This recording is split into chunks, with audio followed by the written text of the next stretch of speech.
드디어 오늘의 목적지 서울에 도착했습니다. 지금 KTX보다 더 빨리 지금 부산에서 서울에 온 것 같아요. 최종 목적지 서울 두 분의 의견 들어볼게요. 48석이 달린 서울 판세. 대표님 몇 대 몇입니까? 지난 21대 총선 결과가 저희들이 8석을 얻었는데 그 이상 배로까지는 저희들이 확대하는 그런 희망을 가지고 있습니다. 배로. 예, 서울 시민들이 이제 상당히 정치적 균형을 갖춰주는 그런 균형성이 아주 좋은 지역이 서울입니다.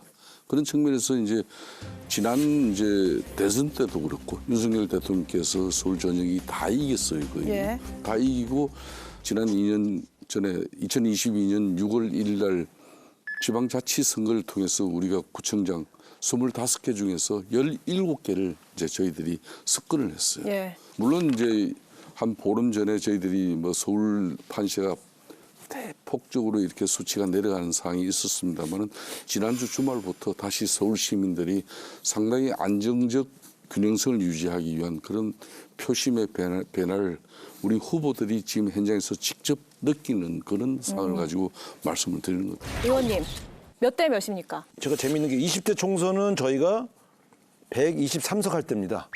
총 의석수가 123석일 때 서울이 35석을 이겼으니까 엄청나게 이긴 거죠. 예. 그리고 그러고 나서 21대 총선에서 이게 더 늘어서 6석이 늘어서 41석이 됐어요.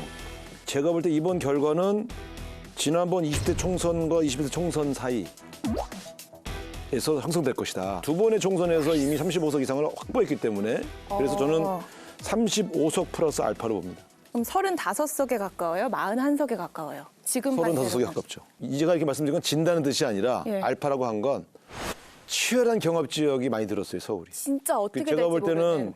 솔직히 말씀드리면 경기도는 경합 지역보다 우세 지역이 많아요.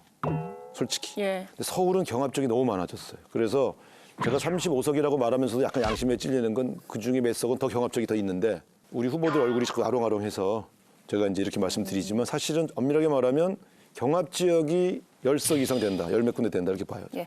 경기도로 이렇게 젊은 층이 빠져나가면서 경기도의 진보층이 늘었다면 반대로 서울은 그래서 보수화됐다 이런 분석들이 있는데 보수라보다는 중도가 늘은 것 같아요. 중도가 네. 늘었다. 그리고 이제 20, 30대가 예. 상당히 많이 거주하는 편이거든요.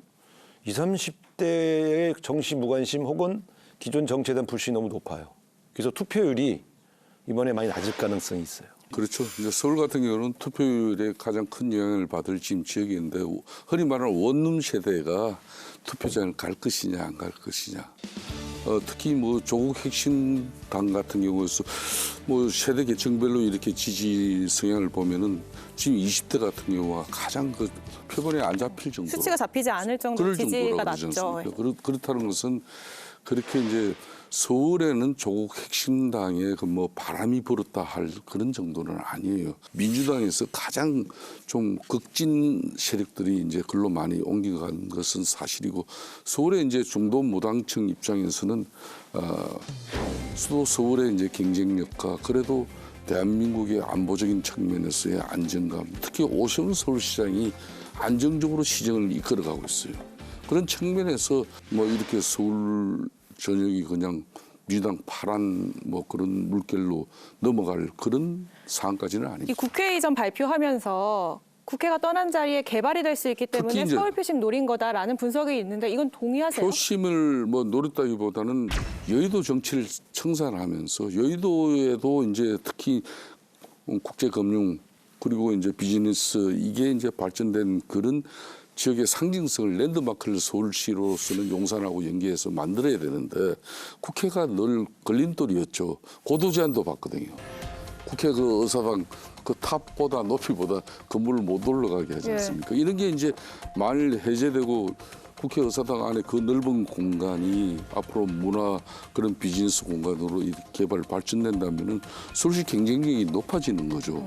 근데 저는 불만이 예.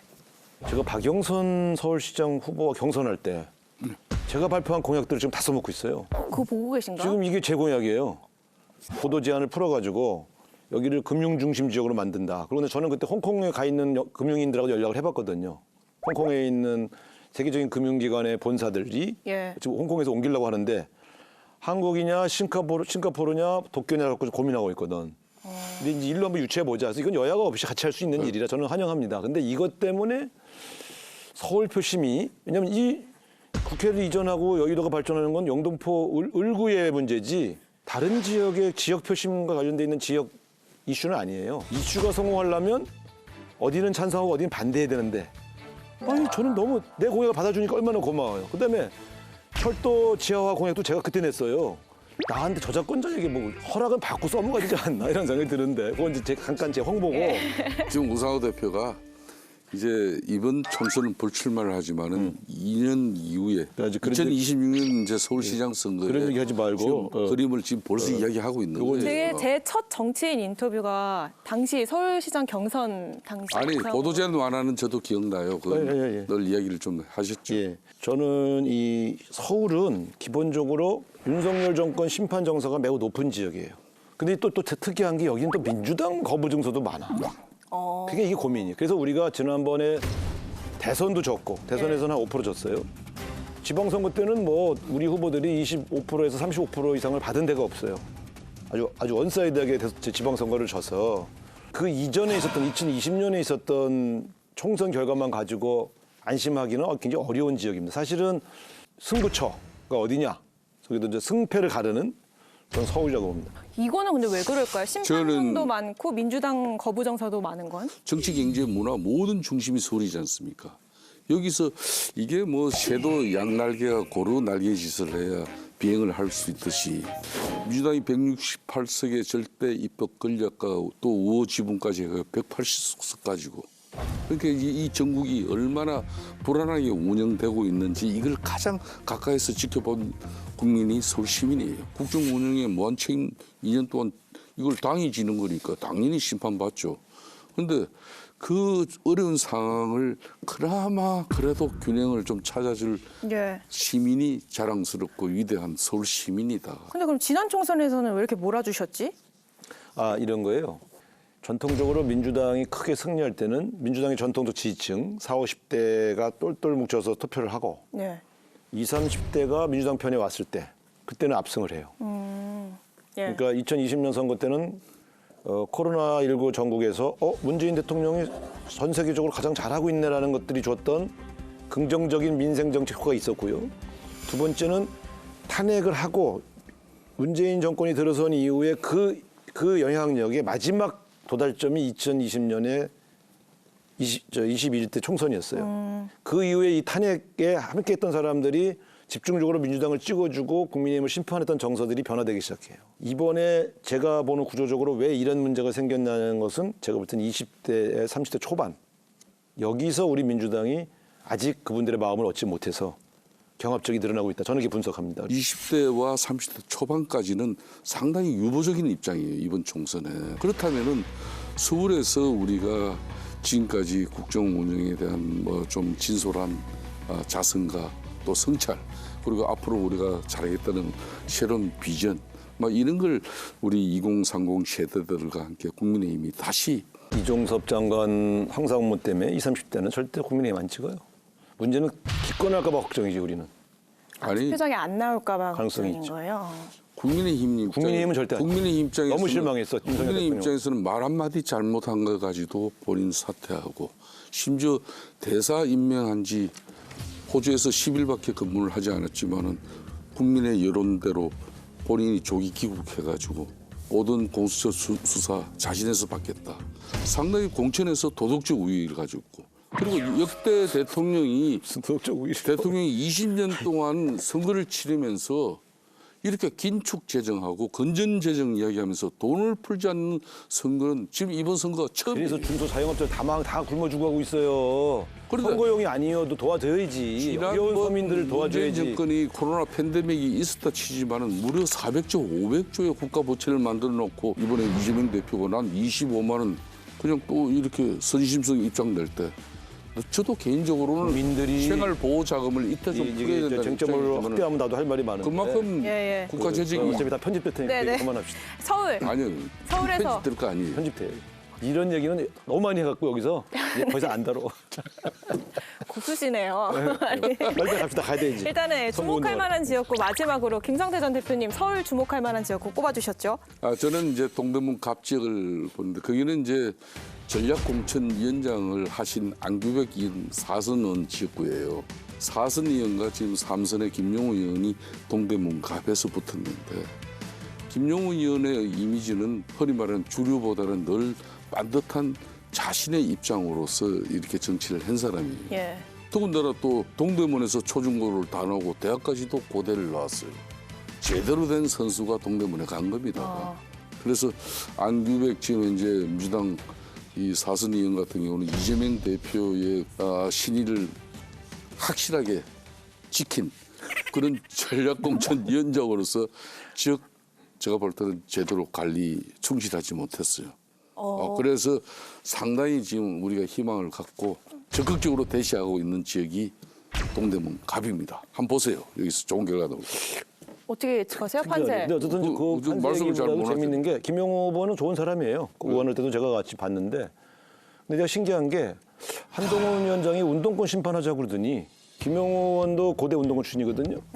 윤희숙 의원도 서울대 운동권 출신이고 원희룡 의원도 운동권 출신이고 아니 거기는 386 운동권 다 박아놓고 386 청산하재. 그러니까 앞뒤가 안 맞아. 386 청산하려면 386 공천하면 안 되지. 근데 여기에 또 두 번째 문제가 우리 서대문 가볼도 그렇고 딴 지역에서 국회의원 했던 사람들을 자꾸 돌려막기용으로 여기저기 보내는 거가 4년 전에도 했거든. 다 실패했어요. 사실 연고로 보면 거기가 연고가 맞지. 그 초중고 그건 맞아요. 대학까지 다 맞는데 나왔어요. 이미 포천에서 국회의원을 했잖아. 그러니까 국회의원의 고향은 자기 지역구요. 이제 뭐 그런 걸 하나 지적하면서 하나는 지난번 동대문 갑이요. 안규백 의원이 52.7%, 허용범 후보가 41.8%. 그러니까 한 11% 차이가 났어요. 근데 잘 아시겠지만 허용범 후보도 인물이 뒤지는 분이 아니에요.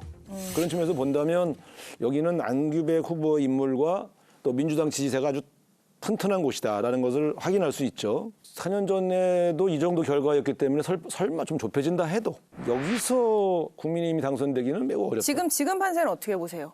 신기하게 여기는 여론조사 결과가 발표된 게 없어요. 표 차이는 모르겠는데 안규백 의원이 승리할 가능성이 매우 높은 지역이다. 저는 그렇게 봅니다. 친해서 꼽아오신 거 아니죠?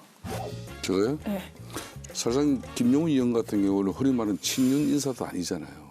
그리고 동대문 갑 지역에서 예선전을 치열하게 치렀어요.